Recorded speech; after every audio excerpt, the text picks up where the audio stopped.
যখনই মানুষের জীবনে কোনো বিরূপ পরিস্থিতি আসে, মানুষ তখনই ঈশ্বরের কাছে প্রার্থনা করে, ঈশ্বরের সম্মুখে মিনতি করে যেন সে পরিস্থিতি থেকে নিস্তার পায়। কিন্তু এই প্রার্থনার বাস্তবিক রূপ কেমন হয় সেটা কি আমরা কখনো বিবেচনা করেছি? প্রার্থনার অর্থ হলো নিজের সমস্ত আকাঙ্ক্ষা, সমস্ত চিন্তা, সমস্ত সংকল্প, সমস্ত পরিকল্পনা ঈশ্বরের চরণে দান করা।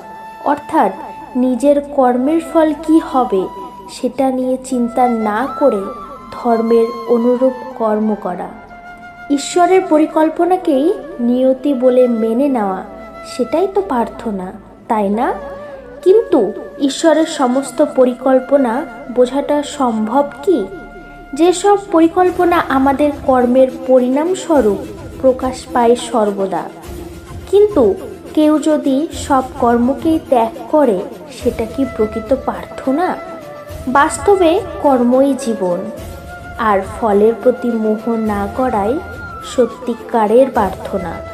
যে প্রার্থনা কর্মের পথে বাধা হয়ে দাঁড়ায়, মানুষকে কার্যই করতে না দেয়, সেটা প্রার্থনা না, পরাজয়। স্বয়ং আপনারাই বিচার করুন।